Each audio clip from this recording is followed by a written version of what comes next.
bless you, Brother Royal Sarte.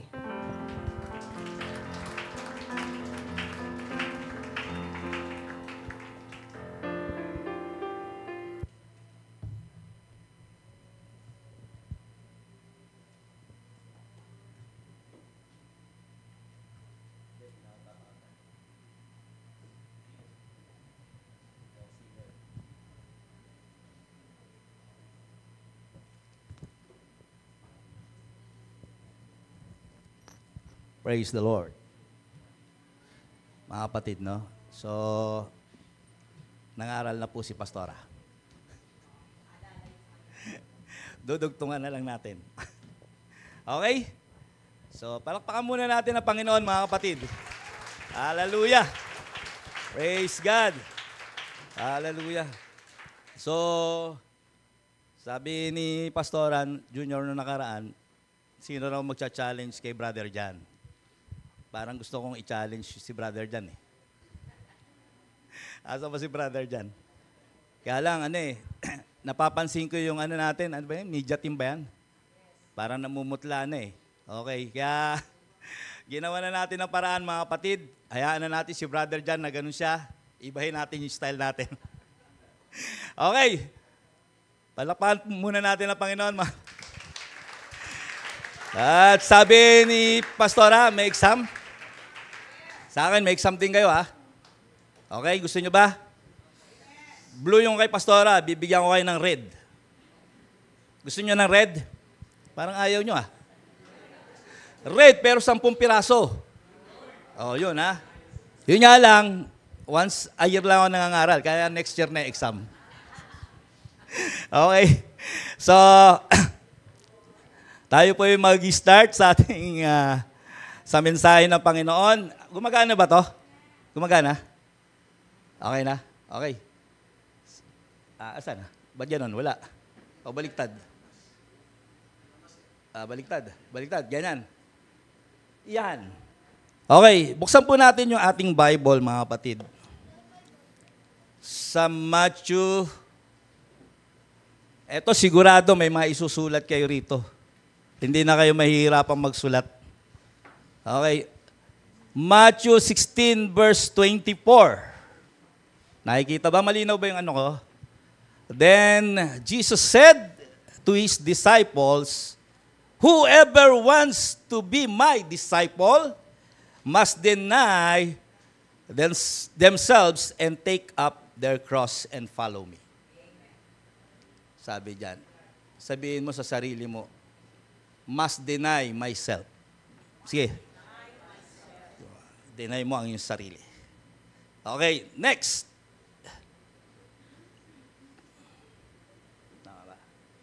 Galatians chapter 2, verse 20. I have been crucified with Christ, and I no longer live, but Christ lives in me. The life I now live in the body, I live by faith in the Son of God, who loved me and gave Himself for me. Grabe, no? Napakabuti ng Diyos, mga kapatid, no? Napakadakila talaga ng Diyos. No? At wala tayong masasabi sa Panginoon, mga kapatid. Biro mo yung ginawa niya sa ating buhay, no? Na ibinigay niya yung kanyang buhay. At tayo bilang tagasunod ng Panginoon, hindi na tayo nabubuhay ayon sa sarili natin. But nabubuhay tayo ayon sa Panginoon. No? Ayon sa kalooban ng Diyos. So let us pray, mga kapatid. And may I request Pastora Junior, siya mag-pray.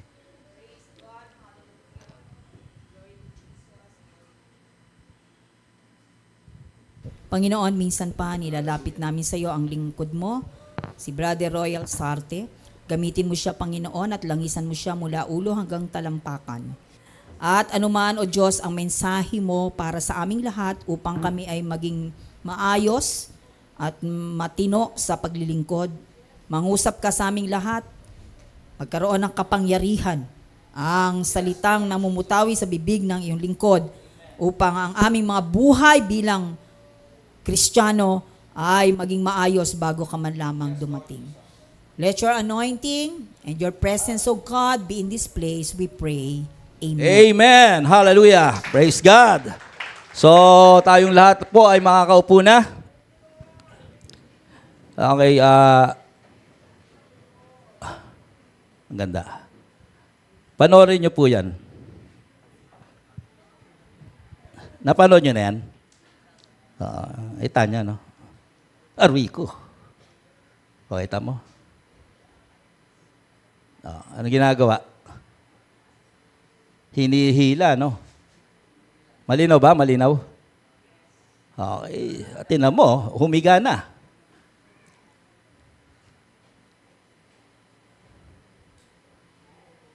Di ba? Okay. Gusto niyo yan?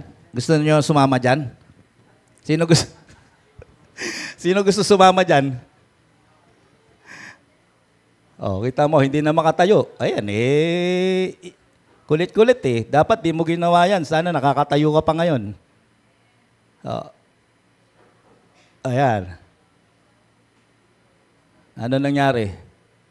Nalumpo na yung yung tao. Hala. Tingnan niyo yung gagawin dyan, ha?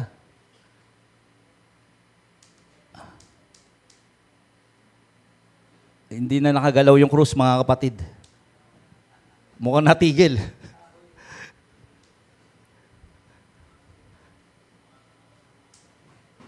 Oh, yan. Oh. Hataw! Buhay talaga. Grabe, no? Oh, ina mo. Ang sakit niyan, mga kapatid. Grabe. Gusto niyo magkaganyan? Punta kayo sa Pampanga. Ayan, no? Sino na napalo rito ng nanay niya? Di ba napakasakit, no? Lalo na yan, grabe. Grabe yung hataw. Okay. So, makita nyo, no? Ang ganda po nung ginagawa nila, di ba? At yan ba yung gusto ng Panginoon? Hindi yan. So, yung topic po natin sorry. Nandito pala. Journey to the Cross. So, yung title na yan, alam ko naman na madalas nang gamitin to ng mga preacher. Okay. Pero gagamitin natin uli. No? Iba-iba naman yung nilalaman ng pangangaral. So, journey to the cross. Nakita niyo po yung ginagawa nila? Yung ba yung journey na gusto ng Panginoon na gawin natin? Hindi. Kasi, yung klaseng journey na yon, yung journey ng ating Panginoon, no? Nung siya po ay nandito sa lupa, hindi po niya yung ginagawa para sa sarili niya. Ginawa niya yung para sa atin. Yung pong nakikita nyo, ginagawa nila yon para sa sarili nila. No? And at the same time, pag inulit mo pa yung ginawa ng ating Panginoon, hindi ka na kontento sa ginawa ng Panginoon nung siya'y nasa lupa. No? So, hindi na natin kailangan ulitin pa. Pero yun ba yung sinasabing journey, no? To the cross na dapat nating gawin? Okay. So, balik tanaw po tayo, no, sa ating ating Panginoon during na nabubuhay siya rito. So, yung buong chapter ng Matthew 27, pag binasa po natin, ay makikita po natin doon kung ano yung naranasan ng ating Panginoon. Nandun po siya na siya ay dinala. Ay doon siya, ibinenta siya ni Judas, mga kapatid, no? Pinagkanulo siya. At hindi lang yon, mababasa rin natin doon na paano siya pinahirapan ng mga Hudyo, no? At imbis na siya yung palayain, ipinalit si Barabas. Siya naman talaga ay walang kasalanan. At during that time, si Barabas po isang, kumbaga sa panahon natin, grabe, no? Ang krimen na kanyang ginagawa. And then, doon din mababasa natin kung paano po siya inalupusta no, ng mga sundalo, no, during that time, ni Pilato, yung mga kawal ni Pilato. At hanggang doon po ay mababasa rin natin hanggang siya ipako sa krus. At nilait-lait pa siya habang siya ay nakapako sa krus. So, yung buong Matthew 27, nakita natin doon, mababasa natin doon yung paghihirap ng ating Panginoon. No? Kung ano yung sakripisyo. No? Paano niya ibinigay yung buhay niya, mga kapatid, para sa atin. Ang tanong,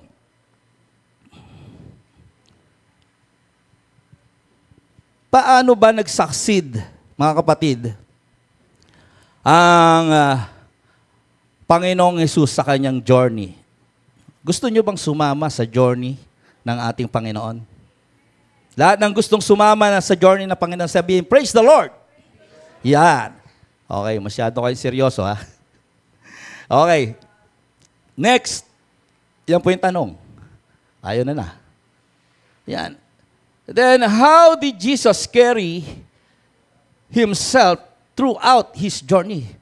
Paano ba talaga yung ginawa niya? Ano yung technique? Ano yung strategy, mga kapatid? At number 1 dito, mga kapatid, merong right attitude ang ating Panginoon during that time. Ano yung karakter? Ano yung behavior ng Diyos? Bakit siya nagtagumpay, mga kapatid, no? Sa journey niya, mga kapatid, dito sa lupa. So gumawa po ako ng acronym at ginamit ko po yung word na journey. No? Dito isasalarawan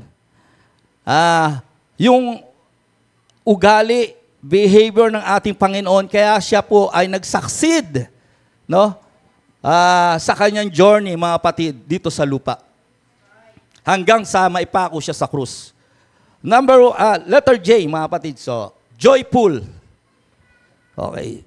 Sabihin nyo sa sarili nyo, may joyful pa ba ako sa paglilingkod sa Diyos? Meron pa ba kayong kagalakan sa paglilingkod sa Panginoon o wala na? Meron pa. Parang malungkot pa rin kayo eh. Di ko alam bakit kayo malungkot eh. Okay, sabi dyan sa Hebrews 12, chapter 2, no? So, hindi ko na po gagawin komplikado yung mensahe ng Panginoon. Simple lang, no? Mostly character po ang message ng ating Panginoon. Kasi, marami sa Kristiyano, marami aram sa salita, yung attitude wala sa ayos. Aminin man natin yan o hindi. Okay, sabi po dyan, for the joy set before Him, He endured the cross, scoring its shame, and sat down at the right hand of the throne of God. No? So, nag-endured, mga kapatid, ang Panginoon sa pagdurusa ng merong kagalakan. Okay? Hindi po siya nagreklamo. Wala kang makikitang kalungkutan sa kanyang buhay. Pero ang tanong, tayo ba ganun din yung naging attitude natin? Kaya maraming mga kapatiran natin, no, lingkod ng Panginoon, tumatalikod, wala na silang joyfulness sa kanilang puso. No? Wala na silang kagalakan. Konting problema, nadadala sila, mga kapatid. Pero kung intindihin po natin yung salita ng ng Panginoon, no? At babasahin natin at mumuni-muni natin sa ating buhay, no? In spite, mga kapatid, sa suffering na dinanas na Panginoon, meron po siyang joyfulness. Bakit nagkaroon siya ng joyfulness? Kasi meron po siyang, alam niya na yung paglilingkod niya, yung sakripisyo niya, mga kapatid, meron po yung magandang resulta. At ano yung magandang resulta? Yung fulfillment, mga kapatid, ng kanyang mission to save the humanity. So sa ating mga Kristiyano, we must have a joyful heart while serving the Lord. Sabi nga, meron tayong act of worship. In spite, mga kapatid, na mayroon tayong dinadanas sa ating buhay, in spite na meron tayong kapigatian sa ating buhay, mga kapatid, nandun pa rin ang pagpupuri sa ating Panginoon. Nandun pa rin ang pasasalamat, mga kapatid, sa ating Panginoon. Dahil alam natin, mga kapatid, lahat ng sakripisyo niyan, no, meron tayong pinupulfill. At alam mo ba kung ano yung mission mo? Bakit kailangan kang magalak? Baka hindi nyo pa alam eh. Number 1 is evangelism. Sharing the Word of God. Testifying the goodness of God, mga kapatid. No? Dapat doon pa lang, mga kapatid, makita na yung joyfulness natin, no, sa ating puso. Dahil at the end of the day, mga kapatid, meron po tayong hinihintay sa ating buhay. Ano yon? Yung makarating sa kaharian ng Diyos. Palakpakan po natin ang Panginoon, mga kapatid. So, sabi nga, Christian can experience joy in sharing good news of salvation with others. Nagawa na po ba natin to? Knowing the true their testimony. Ito po yung maganda. Pagka ganun ang ginagawa natin, others may come to faith and experience the same joy na na-experience na natin ngayon. Kung nananahimik ka lang dyan, no? Nagmumurmur ka lang dyan, no? Ayaw mo na maglingkod dahil sa problema mo, hindi ka pwedeng sumama sa journey ng ating Panginoon. Next, sabi po dyan, obedient. Nako, na-discuss na ni Pastora ito eh, kanina. Okay?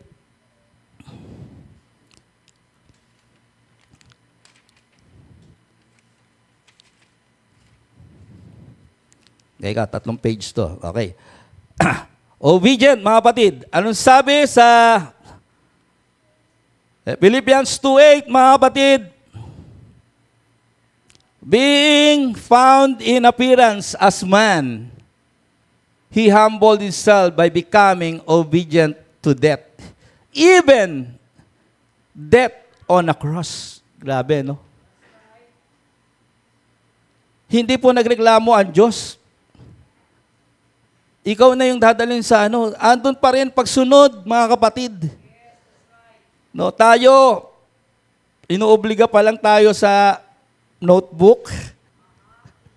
Nagre-reklamo na tayo, wala pa tayo dun sa dulo na kukunin na yung buhay natin. Eh di lalo na, mga kapatid, kung may karamdaman ka na. Kaya nga kanina, sabi ko rin sa kapatid natin na ako nagbarong kasi sumunod po. Hindi ko pinagmamalaki. Kasi yung pagsunod sa simpleng bagay na instruction, hindi mo nasunod, lalo na sa mahirap na commandments ng Panginoon, hindi mo masusunod. Kasi simple pa lang yung pinapagawa sa iyo, hindi mo na masunod eh. Di ba? Okay. So napaka-importante po ng obedience, no?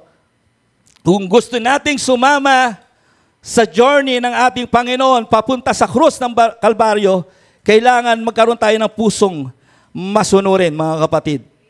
Sabi nga, mga kapatid, as a Christian, we must submit ourselves to God's Word. Okay. Christian must demonstrate obedience to God by aligning their lives with His Word. Mga kapatid, nasusunod ba natin talaga yung salita ng Diyos? O hindi? Kayo lang makakasagot niyan. Sabi nga, yung giving, no, marami ang sumasablay. Alam niyo, mga kapatid, anumang ministeryo mo dito sa loob ng iglesia, talented ka man, mga kapatid, pag meron ka pa rin katigasan ng ulo, lahat, mga kapatid, ng alay mo sa Diyos ay nawawalang saysay. No? Kasi may iniiwan ka eh. Kaya nga, sabi, pag sumunod ka na rin lang 100% na ibigay natin yung pagsunod. Kita nyo, mga kapatid, ang Panginoon, di ba? In spite of that, pwede niya sabihin, bakit ako, Panginoon? Pwede namang iba na lang ipako dyan sa krus. Wala akong marinig sa Panginoon na ganun. dire-diretso po mga kapatid. Katulad nung nakita niyo yung pinapalo na yon, imagine niyo yung mga kapatid. Sa atin, hindi natin kaya yon, yung ginagawa nila. No? Yung ginawa na nakita nyo sa video, wala pa yung sakatingting ng ginawa ng ating Panginoon. Nasa 10% lang yon. Imagine niyo yon mga kapatid, pero ginawa niya yon.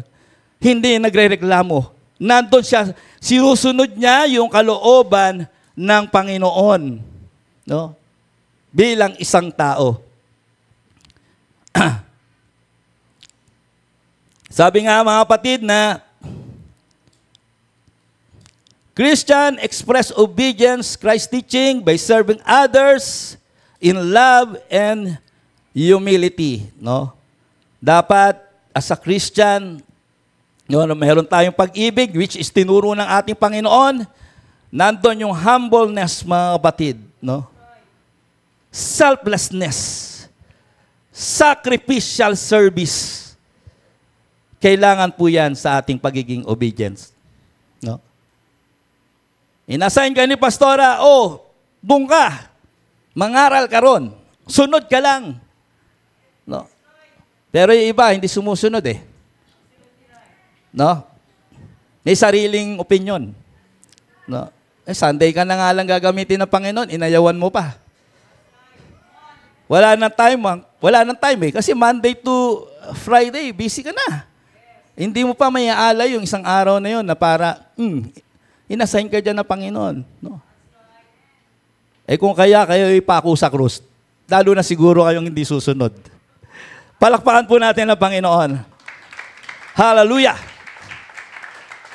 Next, ano sunod sa letter O? Understanding. Sabihin nyo, understanding. Sabay tingin sa katabi nyo. Okay. Yan. Tingnan nyo ha. Tingnan nyo yung katabi nyo kung kaya nyo unawain yan. Sabi dyan, no?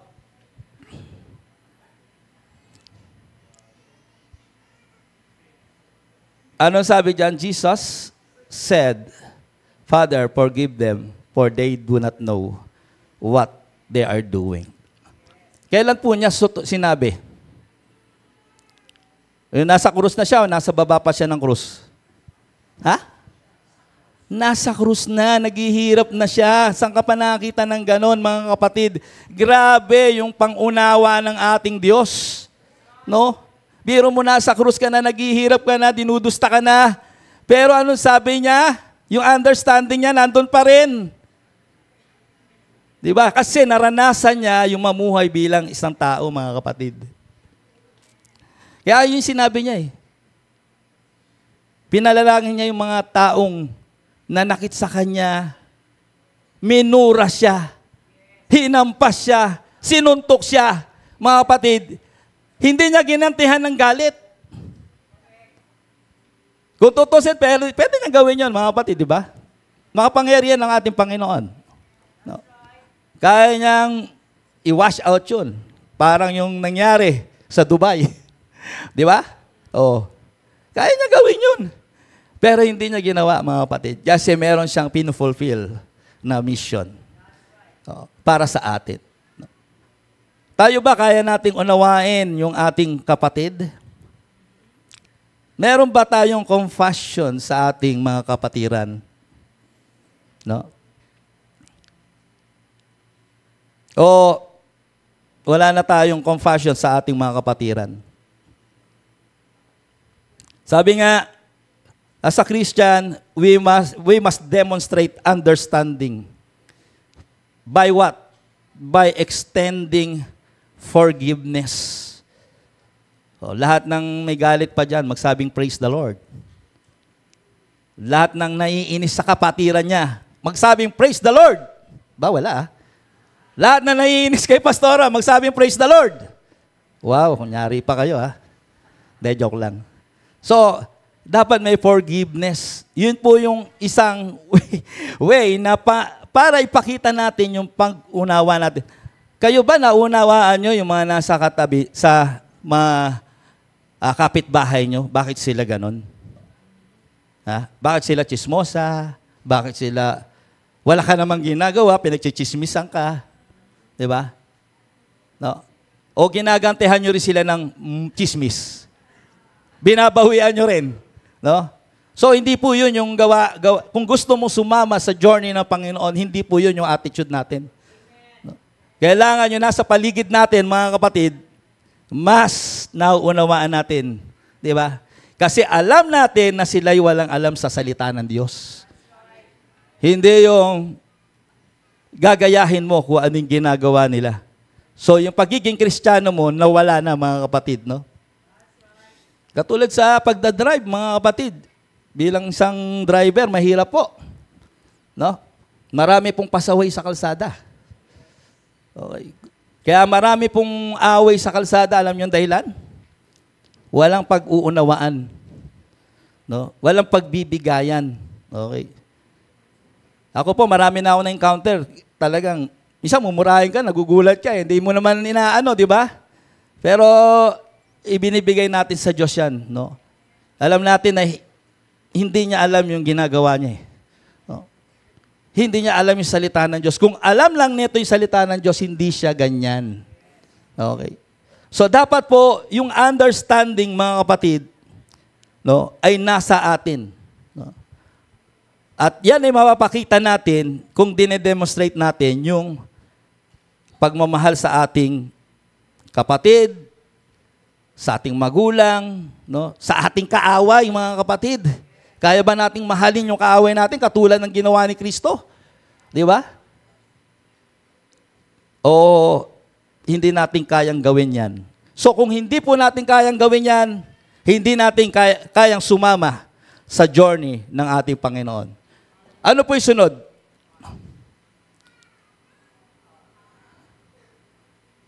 Yun, resolute. Saan na ba? So resolute means yung i-simplify natin, determination, mga kapatid. Willingness. No? So, sabi po dito, sa Matthew 26 verse 39, going a little farther, sabi niya, he fell with his face to the ground and prayed, my Father, if it is possible, may this cup be taken from me. Yet, not as I will, but as you will. Grabe, no? Yung determination ng ating Panginoon, no? Even though alam ko nahihirapan siya bilang isang tao, no? Kung maaari lang, Panginoon, huwag mo na ibigay sa akin to, pero hindi po ayon sa kalooban ko. Ayon pa rin sa kalooban mo, Panginoon.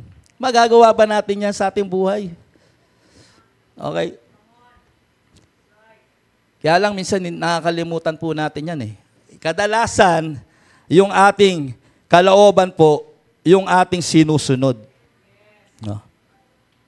Kasi ang Panginoon, full of integrity, full of honor. No? Meron siyang isang salita, ayaw niyang masira. No? Sa harapan ng Diyos, mga kapatid. Yan po yung principle ng ating Panginoong Jesucristo. Kaya siya naging matatag, mga kapatid. No? In spite do sa mga nangyayari sa kanyang buhay, andun pa rin, mga kapatid, yung determination, yung willingness niya na sumunod sa kalooban ng ating Panginoon.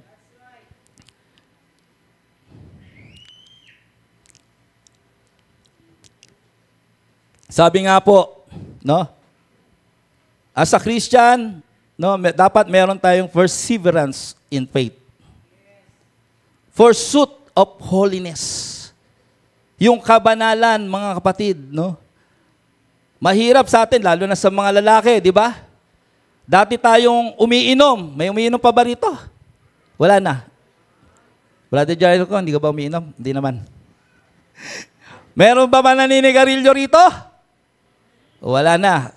Parang natatawa si Brother Lloyd, ah. May nagre-red doors pa ba? Meron pa daw. Okay.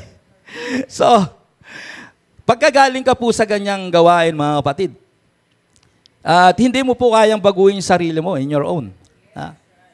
Kasi po ako, nung napunta ako sa ganyang bisyo, hirap na hirap po ako makalis. No? Talagang hiniling ko sa Panginoon, kailangan talaga i-surrender mo.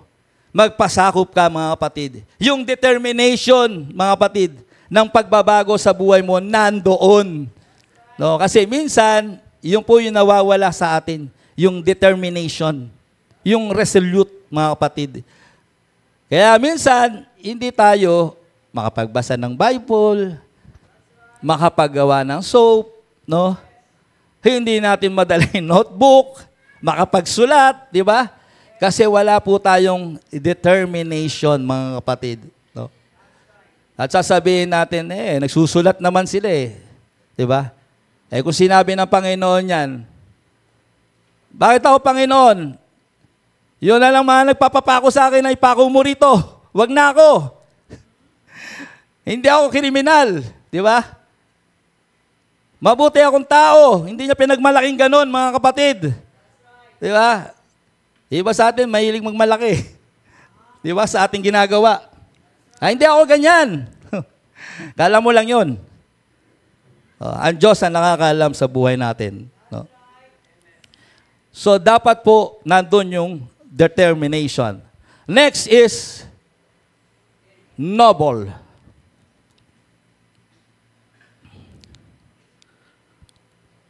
Okay. When we say noble, mga kapatid, nandyan yung tinatawag na sacrifices or humility. No? Sabi dyan, Jesus called out with a loud voice, Father, into your hands I commit my spirit. When he had said this, he breathed his last. Okay. Diyan po yung sinasabing exemplified nobility in his action, mga kapatid. So, even though na nahirapan ang ating Panginoon, nandun po yung submission to God's sovereignty. Di ba?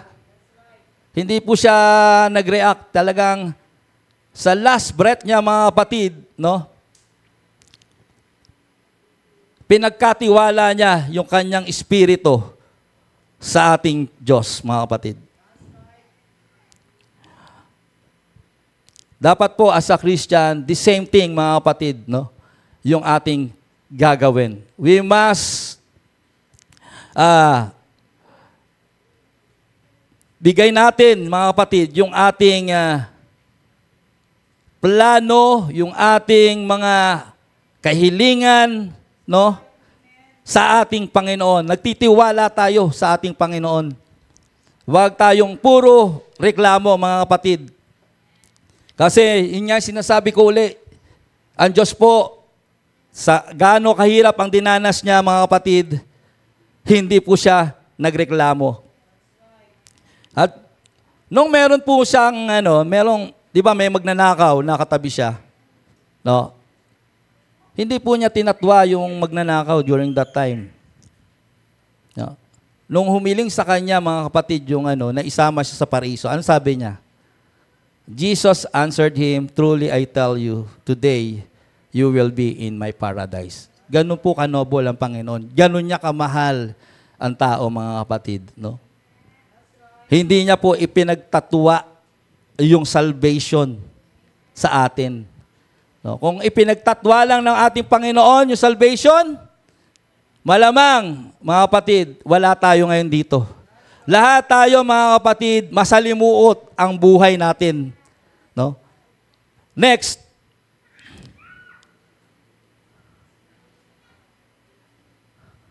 Ano yung sunod na letter?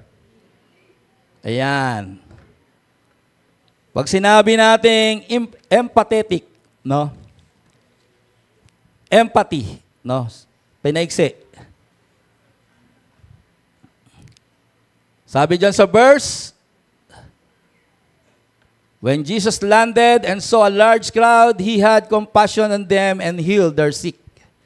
Okay. Pag sinabi nating empathetic or empathy, mga kapatid, nilalagay mo yung sarili mo doon sa katayuan ng isang tao. Ganun po yung Panginoon eh. Yang Matthew 14, verse 14, mga kapatid,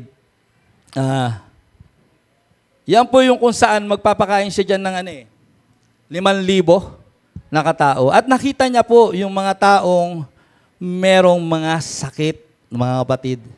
So ang ginawa ng ating Panginoon, nag-respond siya sa physical needs ng mga tao na yon. No? Nag-respond siya sa physical needs na kailangan nito pagalingin, kailangan nito ng pagkalinga. No? Ganun po yung ating Panginoon. Tayo ba, mga kapatid, as Christian, kino-comfort ba natin? May support ba tayo sa ating mga kapatid na nandun sa suffering? O mas lalo natin silang inilulubog? No? Sabi nga, empathizing with their plight and providing listening ear, prayer, and practical assistance as they seek to bring healing and restoration. So tayo po, trabaho natin yon, mga kapatid, as a Christian. Kung gusto nating sumabay sa journey ng ating Panginoon, no, kailangan makita yon sa ating buhay. Christians seek to reconcile broken relationship. Meron kang mga kaibigan na magulo ang buhay, isa ka sa pwedeng gamitin ng Diyos para sa kanila. No?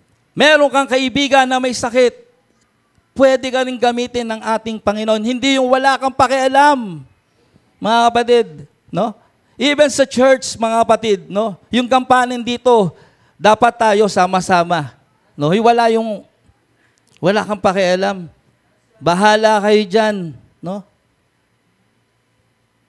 Yung kapatid mo na sa Panginoon, na nakikita mo na may problema, pwede kang gamitin ng ating Panginoon. Kasi kung ilalagay mo lagi yung sarili mo sa katayuan nila, no, hindi ka mamimintas eh. No? Minsan kasi masyado tayong self-righteous, perfectionist, no? Kaya minsan yung mga kapatid natin, na minsan na nga lang dumalo, ang nangyari, natisod pa. Kasi wala tayong empathy. No? Hindi nga natin alam bakit noon lang siya nagsimba. Di ba? Hindi natin tinanong ano ba nangyari, Brad. Kinamusta man lang sana natin. No? Dapat ganun po yung magiging attitude natin.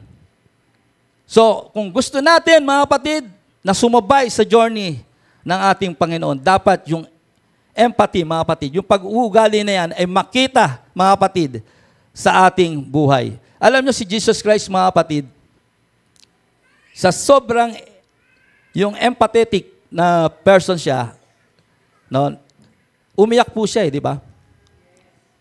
Saan siya umiyak? Sino yung iniyakan niya? Si Lazarus, di ba?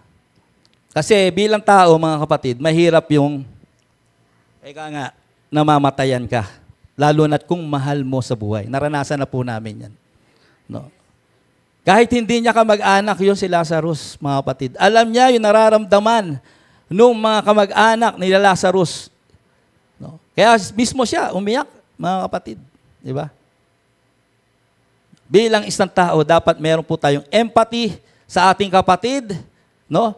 Sa ating magulang, hindi lang puro yung empathy natin sa ating mga kaibigan, ka-close, boyfriend, girlfriend, di ba? Pag hindi natin ka-close, wala na tayong empathy sa kanila. Wala na tayong pakialam sa kanila, mga kapatid. Ano sunod, mga kapatid, na letter? Y. Last letter. Yielded. Pag sinabi nating yielded, surrendering. No? He went away a second time and prayed, "My Father, if it is not possible for this cup to be taken away, unless I drink it, may your will be done." Kita nyo, di ba? Ganun po yung pag-surrender ng ating Panginoon sa kanyang buhay, mga kapatid, sa ating Diyos. Kasi alam niya na kailangan niyang gawin yon for the redemption of humanity, mga kapatid. At sabi nga, mga kapatid, ito yung expressing His willingness to endure the suffering of the cross, no? If it is aligned with God's plans for salvation. Ginawa niya po yun kasi yun po yung gusto ng ating Panginoon. Bilang isang tao, mahirap po yun sa Kanya, pero ginawa niya lahat ng mga bagay na yon kasi yun po yung plano ng ating Panginoon na magkaroon ng kaligtasan ang bawat sangkatauhan. Palakpakan po natin ang Panginoon, mga kapatid. Sabi nga, Christian, practice surrendering their will to God in prayer. No? Kailangan ng panalangin, mga kapatid. Ano ba yung kalooban ng ating Panginoon? Trusting His wisdom and sovereignty and yielding to His guidance and direction in their lives. No? Kaya minsan, mga kapatid, wala sa hulog yung ating pag-uugali, wala sa hulog yung ating plano, hindi na yung sa kalooban ng Diyos, hindi po tayo nagtatras sa wisdom, sa sovereignty at yielding ng ating Panginoon, mga kapatid. Christians surrender their own desire and ambition. Yung mga plano mo ba, natanong mo sa Diyos kung ito ba yung tama para sa'yo? Yung trabaho mo ba, tinanong mo sa Diyos kung ito yung right para sa'yo? Yung nililigawan mo ba, tinanong mo sa Panginoon kung ito ba yung right para sa'yo? Yung magiging single ka, tinanong mo ba kung ito yung right para sa'yo? Okay. Lahat po lang mga yan, mga kapatid, no? Kung may ambition ka man, magne-negosyo ka, dapat ayon sa kalooban ng Panginoon. No? Kasi gano'n ang Diyos. Di ba? Lahat po yan, sinurrender, no, ng ating Panginoon. Hindi niya binaliwala ang Diyos. Kaya nga, sabi niya lagi, may your will be done. Pansinin niyo yung mga verses laging, may your will be done. Kaya pag nagpe-pray tayo, lagi sinasabi ng ating pastor, lagi sa kalooban ng Diyos. Di ba? Yung kagalingan mo, hindi ka man pagalingin ng Diyos, oras mo na yon. Di ba? So, pasalamat ka nga, namatay ka sa sakit eh. Hindi ka namatay katulad ni Kristo. No? Pansinin niyo po yung mga disciples, wala po sa kanilang namatay na maganda yung kamatayan. Okay. Ang ating Panginoon, yan yung greatest example, mga kapatid, na namatay talaga na wala talaga. No? No? Yun po yung humility ng ating Panginoon. Okay. Next. Ito na po yung outcome. No? Yung outcome ng journey ng ating Panginoon. Okay. Yung cross po, inakronym ko rin yung cross. So, start tayo letter C. Sabi dyan, ano yung nangyari? Dahil nagtagumpay ang Panginoon, nagkaroon tayo ng redemption, mga kapatid. No? Okay. Kung siguro kung hindi ginawa ng ating Panginoon yon, walang redemption na magaganap dito sa sanlibutan, mga kapatid. Maraming maiimpyerno. Di ba? Lalong gugulo ang mundo, mga kapatid. Okay? Ano yung pinangako ng Panginoon? John 3:16, sabi dyan, for God so loved the world that He gave His only Son. Sino yan? Si Jesus Christ. That whosoever believeth in Him should not perish, but have eternal life. Grabe. Yan po yung pinangako ng ating Panginoon. Nagkaroon po tayo ng eternal life, mga kapatid. Meron tayong pag-asang pumunta ron. Di ba? Kasi dahil sa pagtubos ng Diyos sa ating mga kasalanan. Next. Sabi dyan, letter R, nagkaroon po tayo ng reconciliation with God. Alam nyo, nung panahon ng Old Testament, di ba? Ay, bigay ko muna yung verse.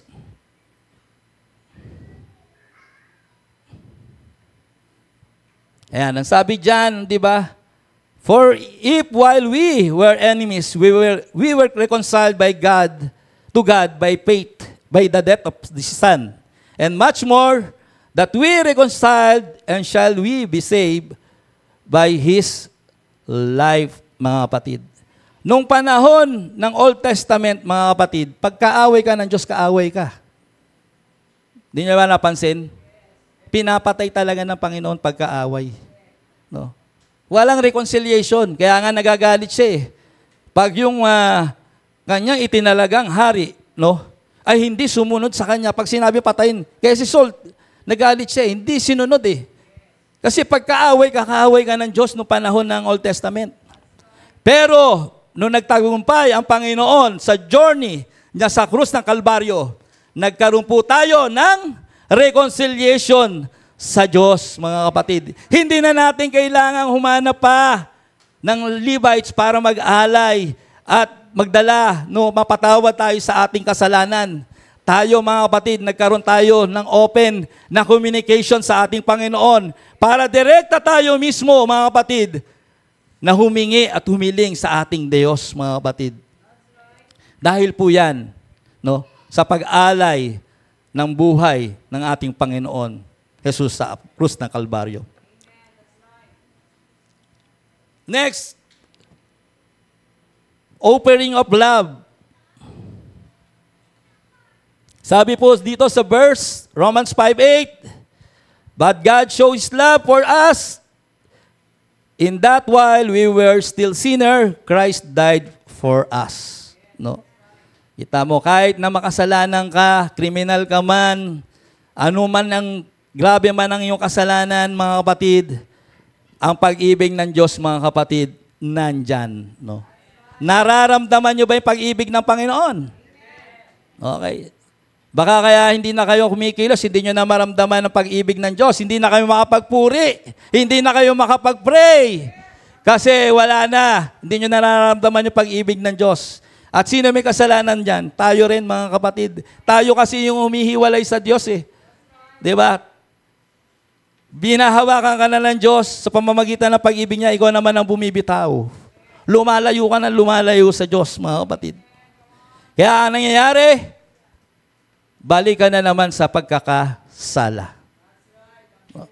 Huwag po nating sayangin, mga kapatid, yung pag-ibig na ibinigay sa atin ng Diyos. No? Huwag nating ipagpalit ito sa ating karir, na every Sunday gagamitin mo pa. Linggo ka na nga lang mag-a-attend. No? Wala ka pa. Di ba? Huwag po natin sayangin yun. Tingnan na lagi natin, mga kapatid, yung buhay ng ating Panginoon. Next, salvation for all. Ang sabi dyan, no? And there is salvation. Is no one else, for there is no other name under heaven given among men by which we must be saved. Kaninong pangalan tayo maliligtas? Kay Buddha ba? Kanino? Kay Confucius ba? Kaya tayo maliligtas? Kay Jesus, mga kapatid. Nandun ang salvation. No? Manampalataya tayo sa ating Panginoong Jesus. No? Baka meron pa rito na hindi pa rin kilala si Jesucristo sa buhay niya. Hindi pa rin niya ina-acknowledge sa buhay niya na si Jesus Christ ang Diyos. No? Alam nyo, ang pangalan ng ating Panginoon, makapangyarihan. Tama po ba? Kaya nga every time na nanalangin tayo, no, nang may sakit, prayer request, lagi nating binabanggit, in Jesus' name. Nandun kasi yung salvation. Nandun yung kaligtasan sa pangalan ng ating Panginoon. Palakpakan po natin ang ating Panginoon, mga kapatid. And lastly, sacrifice for sin.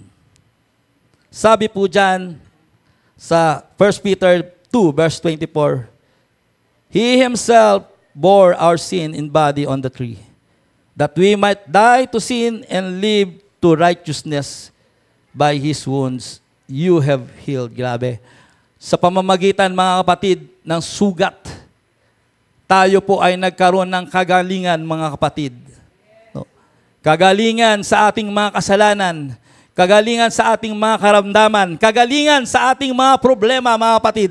Dahil po yan, mga kapatid, sa ating sugat na naramdaman ng ating Panginoon. Sugat na tinamasa ng ating Diyos, mga kapatid.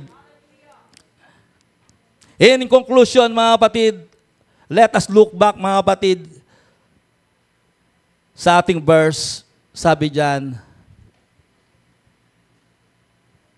we must deny ourselves, mga kapatid. Handa ka bang buhatin ang krus mo? Handa ka bang sumunod sa Diyos? Pag sinabing deny yourself, lahat ng yabang mo, wala na yan. Pag sinabing ng deny yourself, lahat ng kagalingan mo, ano mang meron ka, wala yan, mga kapatid. Iiwan mo yan kung gusto mo sumunod sa ating Panginoon. Kung gusto mo talaga siyang ikaw ay maging tunay na disipulo ng Panginoon, iwanan mo lahat ng bagay na yan. And lastly, mga kapatid, balikan natin yung last verse. I have been crucified with Christ. Hindi na tayo namumuhay ayon sa sarili. Dahil tayo na nanampalataya, mga kapatid, na si Jesus Christ ang bubuhay sa atin. Nandun sa atin mismo si Jesus Christ. Yung Spirit ng ating Panginoon nandun, mga kapatid. Kaya ano sabi? I live by faith in the Son of God. Nandun yung ating pananampalataya. Who loved me and gave Himself for me. Lahat po yan, mga kapatid. Magbalik tanaw tayo, mga kapatid, sa ginawa ng ating Panginoon. Can we stand up, mga kapatid? Hallelujah. Meron po akong kanta na ini-ready rito. May songs ba? At habang po yung pinapakinggan natin ito, mga kapatid, hallelujah. Sariwain po natin, mga kapatid, yung ginawa ng ating Panginoon. And at the same time, isipin natin, mga kapatid, sa ating buhay, kaya ba natin talagang maglakbay kasama ng ating Diyos papunta sa krus ng Kalbaryo? Kaya ba nating i-deny yung ating sarili? Kaya ba nating buhatin yung krus, mga kapatid? In spite na may problema ka ngayon, alam ko, hindi po tayo nawawala ng problema. Minsan yung kahinaan natin, tinatalo tayo, mga kapatid. But the question, kaya mo ba talaga? At ang susi, mga kapatid, yung attitude, yung behavior na pinakita ng Diyos, paano siya nag-succeed, mga kapatid?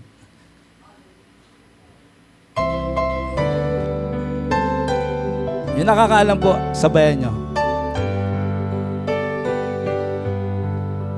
On a hill far away stood an old rugged Yes. cross, The emblem of suffering, mga kapatid, and shame. And I love Yes, mahal nyo ba yung old cross?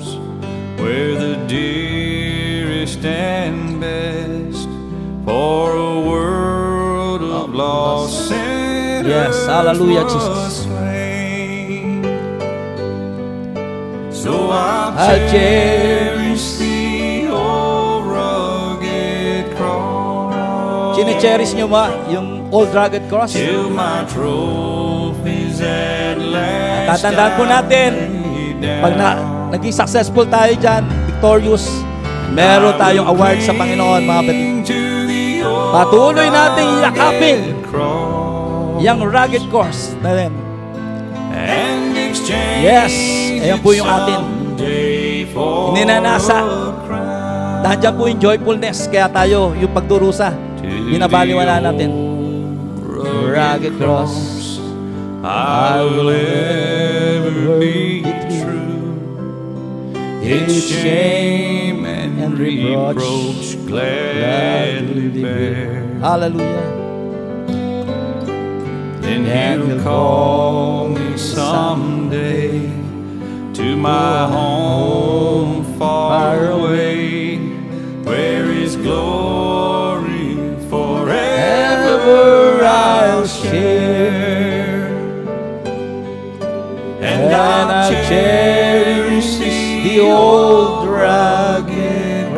Hallelujah.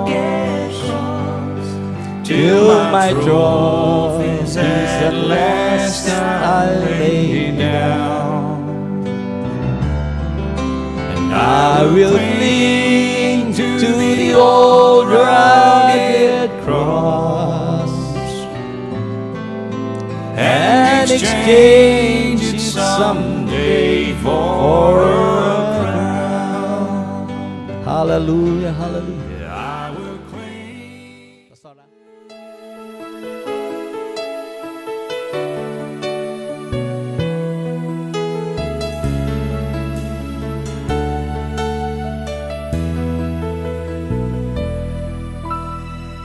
Ang akala nila ako'y nag-iisa. Ang akala nila wala nang pag-asa. Dahil sa hirap na nadarama, pagsubok na hindi makaya. Ang akala nila katinuan ko'y wala na. Di nila batid na ako'y nagsasaya. Dahil sa langit ay nakatunghay, kinakausap ka. Kahit kailan hindi mo ako iniwan, kahit saan hindi mo nalimutan. Sa gitna man ng unos at bagyo, naroon ka laging aking karamay at iningatan.